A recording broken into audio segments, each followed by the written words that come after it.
आप एक miss call की सुविधा कर देते हैं भारतीय जनता पार्टी को ज्वाइन करने के लिए, क्या आज उस मिस कॉल की सुविधा इस देश के गरीब जनता को, गरीब मजदूर को लिए नहीं की जा सकती कि अगर किसी मजदूर के पास खाने को रोटी नहीं है तो वो इस नंबर पर मिस कॉल करें। आप देश के अंदर दारू का ठेका चालू कर रहे हैं, सब कुछ आप चालू करते जा रहे हैं। अगर ये महामारी बढ़ गई तो उसका जिम्मेदार कौन होगा? बिहार के अंदर दारू बैन है, गुजरात के अंदर दारू बैन है, तो क्या वहाँ इकोनॉमी जीरो है? अगर मेरे को जाते में कोई पुलिस वाला पकड़ता है, अगर मैं उससे बोलता हूँ कि मैं मंदिर से आ रहा हूँ तो वो मुझे मारेगा, और अगर मैं उससे बोलूँ कि मैं शराब लेने जा रहा हूँ तो क्या वो मुझे छोड़ देगा? सबका साथ सबका विकास, ये सिर्फ अपना अपना विकास करने में लगे हुए हैं। विदेश यात्रा पे करोड़ों रुपया खर्च कर देते हैं, पर देश की जनता के लिए इनके पास ना पैसा है ना रुपया है। कुछ पत्रकार ऐसे हैं जो अभी भी पाकिस्तान को ही दिखाने में लगे हुए हैं। अरे भैया, पाकिस्तान को आप क्यों दिखा रहे हैं? ना भारत में रहने वाला नागरिक कोई पाकिस्तान शब्द से प्रेम करता है, न किसी पाकिस्तानी से। आपको अगर पाकिस्तान से इतना प्रेम है तो आप पाकिस्तान पहुंच जाइए और पाकिस्तान के न्यूज चैनल की फ्रेंचाइजी ले लीजिए। तो मैं खुद एक छात्र हूँ, आप एक बात बताइए, आपने स्कूल कॉलेजेस बंद करा दिए हैं, ठीक है, एक 12th के एग्जाम अभी तक नहीं हुए हैं और आपने दारू के ठेके खोल दिए हैं, ठीक है। मतलब शराब हानिकारक नहीं है स्वास्थ्य के लिए, हानिकारक है तो शिक्षा, क्योंकि अगर लोग शिक्षा ग्रहण करेंगे तो इनसे सवाल जवाब करेंगे, जिसका सवालों का जवाब देश की गवर्नमेंट के पास नहीं है।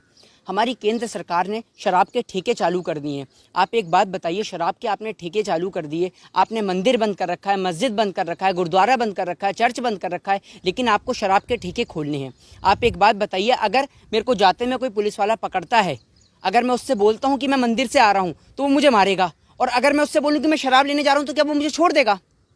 ये सोचने वाली बात है। हमारे देश की सरकार के पास क्या इतना फंड नहीं है कि वो 2 महीने 3 महीने देश को चला सके? अगर आप एक बात बताइए, कल को कोई प्राकृतिक आपदा आ जाती है, बाढ़ आ जाती है, भूकंप आ जाता है, सुनामी आ जाती है, या देश में अकाल पड़ जाता है किसी राज्य में, तो क्या हमारी देश की गवर्नमेंट के पास इतना पैसा नहीं है कि वो देश के लोगों को बैठाल के खिला सके? इतना जो टैक्स आ रहा है, जो करोड़ों रुपया आया है, जो करोड़ों रुपया आपने सरदार पटेल की मूर्ति में लगाया है, जो करोड़ों रुपया विदेश यात्रा पे खर्च करा है, जो करोड़ों रुपया आपने अपने पहनावे पे खर्च करा है, अपने सूट बूट पे खर्च करा है, वो करोड़ों रुपया क्या इस देश की गरीब जनता को खिलाने पिलाने में नहीं खर्च किया जा सकता? आप शराब चालू कर रहे हैं, ठेके आपने चालू कर दिए, आपने पहले दिन ठेके खुले, आपने ठेकों पे लाइन देखा होगा किस तरीके से सोशल डिस्टेंसिंग का अपमान हुआ है।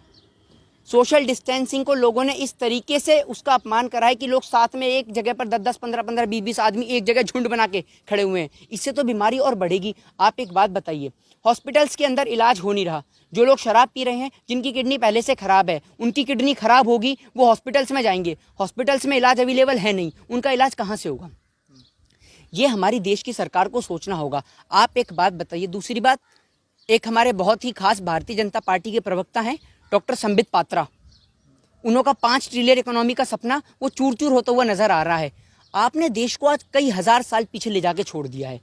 एक समय ऐसा आ जाएगा कि लोगों के हाथ में, जो कहते हैं ना सबका साथ सबका विकास, ये सिर्फ अपना अपना विकास करने में लगे हुए हैं।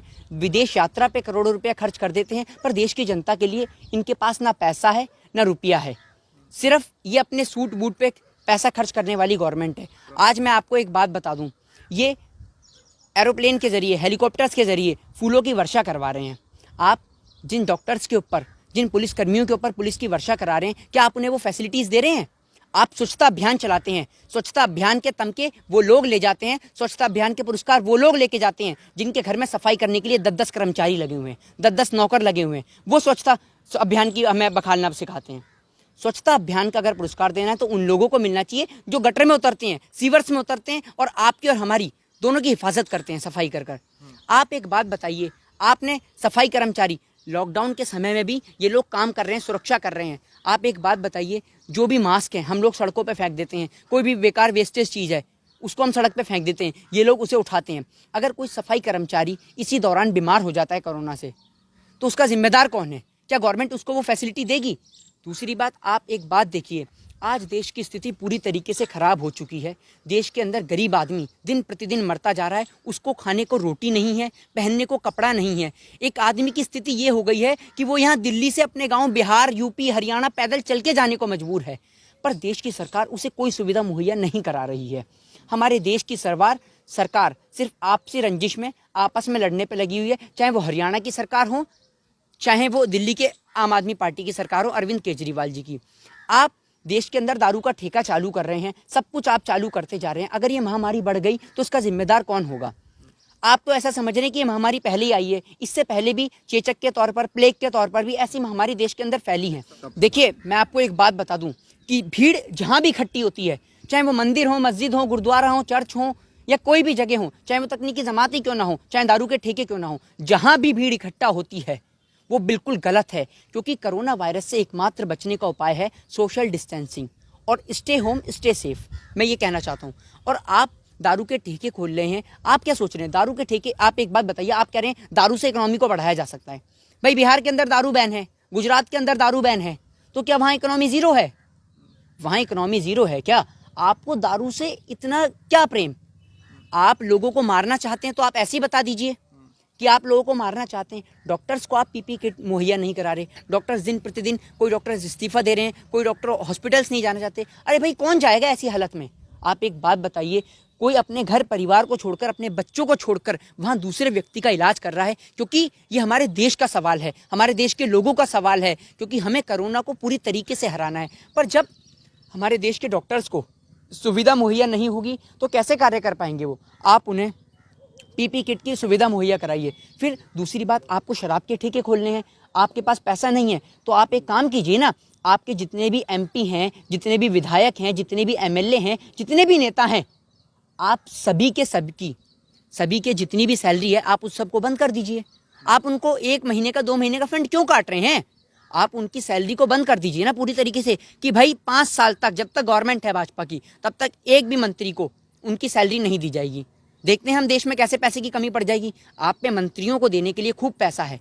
आप एक बात बताइए, और मैं आपको बता दूं, ऐसे दौर में जब भारत एक ऐसी स्थिति से गुजर रहा है, भारत क्या, पूरा विश्व एक ऐसी स्थिति से गुजर रहा है कोरोना नामक वायरस की से, आज भी हमारे देश के अंदर कुछ ऐसे पत्रकार हैं जो इस देश की पत्रकारिता का अपमान करते हैं। मैं आपको बता दूं, कुछ पत्रकार ऐसे हैं जो अभी भी पाकिस्तान को ही दिखाने में लगे हुए हैं। अरे भैया, पाकिस्तान को आप क्यों दिखा रहे हैं? ना भारत में रहने वाला नागरिक कोई पाकिस्तान शब्द से प्रेम करता है, ना किसी पाकिस्तानी से।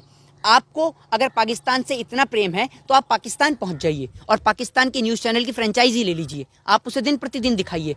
आप हिंदुस्तान में रहते हैं, हिंदुस्तान के नागरिक हैं, भारत देश के चौथे स्तंभ हैं, आप हिंदुस्तान के बारे में दिखाइए ना, और उन देशों के बारे में दिखाइए जिन्होंने कोरोना वायरस से जंग लड़ी है। जिस तरीके से कोरोना वायरस को अपने देश से भगाया है, उसी नीति पे भारत अपनाएगा। और मैं आपको बता दूं कि भारत में ऐसा नहीं है कि कोरोना वायरस से जंग न लड़ी जा रही हूँ, कोशिश पूरी करी जा रही है। पर मैं आपको बता दूं, जिस तरीके से आप दारू के ठेकों को चालू करेंगे तो मेरे ख्याल से इस जंग से कहीं ना कहीं हमें नुकसान ही है। हम इस जंग से तब लड़ सकते हैं, आपने पूरी तरीके से सब कुछ बैन कर दिया है। बहुत अच्छी बात है ये, क्योंकि इससे सिर्फ एकमात्र जो है, मैं आपको फिर कहना चाहता हूँ कि सोशल डिस्टेंसिंग एकमात्र सबसे बड़ा उपाय है कोरोना नामक वायरस से बचने के लिए। पर आप दारू के ठेके खोल लें, शराब के ठेके खोल लें, आप उन पर भीड़ तो देखिए। देखिए, मैं आपको एक बात बताता हूँ कि ये कह रहे हैं हमारे पास पैसा नहीं है। आप एक बात बताइए कि देश के प्रधानमंत्री माननीय श्री नरेंद्र दामोदर दास मोदी जी लाखों रुपए का सूट पहनते हैं, तो क्या वो पैसा बाहर से लेके आ रहे हैं कहीं से? हैं? मतलब आप पे खुद पहनने के लिए लाखों रुपया है, सूट पहनने के लिए, और देश की गरीब जनता के लिए आपके पास पैसा नहीं है। इसी देश से, इसी भारत से नीरव मोदी, विजय माल्या जैसे लोग करोड़ों रुपया लेके भग जाते हैं, तो वो पैसा कहाँ से आया? वो भी तो इसी देश से लेके भगे। आपको एक बात बता दूं, अगर एक छोटा सा किसान आदमी बैंक से लोन ले लेता है ना, तो बैंक वाले आ जाते हैं उसकी जमीन जब्त करने के लिए। पर दूसरी ओर विजय माल्या, नीरव मोदी जैसे लोग जब बैंक से लोन लेते हैं तो बैंक बंद हो जाते हैं। ऐसा क्यों? उस किसान को आत्महत्या करनी पड़ जाती है पैसा ना चुकाने के कारण, तब इस देश की सरकार चुप और मौन रहती है। और विजय माल्या, नीरव मोदी जैसों को सपोर्ट करने में, आप एक बात बताइए, अब से कुछ दिनों पहले जब ये कोरोना वायरस नहीं आया था, लगभग 6 महीने पहले, बड़े जोर शोर से हल्ला हो रहा था, नीरव मोदी अब वापस आ गया, विजय माल्या अब वापस आ गया, इतनी संपत्ति को जब्त कर लिया, इतनी संपत्ति को जब्त कर लिया। अरे भैया, अब तक तो आया नहीं है वो। क्या पैदल आ रहा है क्या वो? ये बताइए, पैदल आ रहा है क्या? अगर पैदल आ रहा है, क्योंकि लॉकडाउन हो चुका है, कहीं मुझे लगता है पैदल आ रहा होगा वो, और आ जाएगा। जिस तरीके से 15 लाख आ गए, उसी तरीके से वो भी आ जाएगा। ये सिर्फ देश की जनता को गुमराह करने में लगे हुए हैं। और मैं आपको बता दूं, देश में जो गरीब जनता के साथ, उनके वोट के साथ जो खिलवाड़ हुआ है ना, वो इस देश की जनता हमेशा याद रखेगी। आप गरीब जनता को ऐसा खाना मुहैया करा रहे हैं कि अगर मैं आपसे कहना चाहता हूं कि अगर आप गरीब जनता को वो खाना मुहैया करा सकते हैं, चाहे वो किसी भी देश के मुख्यमंत्री हो, किसी भी स्टेट के मुख्यमंत्री हो, किसी भी राज्य के मुख्यमंत्री हों, कहीं के भी मुख्यमंत्री हों, एक बार आप जाके चेक करिए उस खाने को। अगर आप उस खाने को खा सकते हैं तो मेरा मानना है कि इस देश की गरीब जनता भी खा सकती है। आप खाना ऐसा दे रहे हैं कि एक बार के बाद दूसरी बार कोई व्यक्ति खाना ही ना लेकर जाए, पर वो लोग मजबूरी के कारण, भुखमरी से बचने के कारण वो खाना ले रहे हैं। और मैं आपको बता दूं कि देश की इकोनॉमी आज जीरो हो चुकी है। आज देश कई साल पीछे जाता जा रहा है और इसका सबसे बड़ा कारण है तो सिर्फ यही। एक आखिरी सवाल है कि जी। पीएम केयर फंड को लेकर जनसत्ता ने सवाल, द टेलीग्राफ ने सवाल किया, जिसमें जनसत्ता ने भी खबर छापी थी, ये कल उनकी लीड स्टोरी थी। जब पीएमओ से पूछा गया कि आपके पीएम केयर फंड में कितना पैसा आया और कितना पैसा गया, तो उनका कहना था कि इस बारे में हमें नहीं मालूम कि कितना पैसा आया कितना पैसा गया। तो आखिर किसको मालूम? देखिए, मैं आपको बता दूं, पीएम केयर फंड में कोरोना वायरस के नाम पर इन्होंने करोड़ों रुपया बॉलीवुड इंडस्ट्री से लेकर देश की तमाम बड़ी बड़ी इंडस्ट्रीज, फैक्ट्री, बड़े बड़े करोड़पति, बड़े बड़े अरबपति व्यापारी लोगों से खूब पैसा आया है, इनके पास खूब फंडिंग आया है, जिसका उपयोग ये आने वाले इलेक्शन के दौरान अपनी पार्टी में करेंगे। आप एक बात बताइए, आप एक मिस कॉल की सुविधा कर देते हैं भारतीय जनता पार्टी को ज्वाइन करने के लिए, क्या आज उस मिस कॉल की सुविधा इस देश के गरीब जनता को, गरीब मजदूर को ले नहीं की जा सकती कि अगर किसी मजदूर के पास खाने को रोटी नहीं है तो वो इस नंबर पर मिस कॉल करें, खुद केंद्र सरकार के द्वारा उसको खाना मुहैया कराया जाएगा? क्या ऐसी सुविधा नहीं कर सकते आप? ये सिर्फ वोट के पुजारी हैं, इनको सिर्फ वोटों से मतलब है, इनको सिर्फ सरकार से मतलब है। बाकी इस देश की गरीब जनता मरे तो मरती रहे, इन्हें कोई फर्क नहीं पड़ता।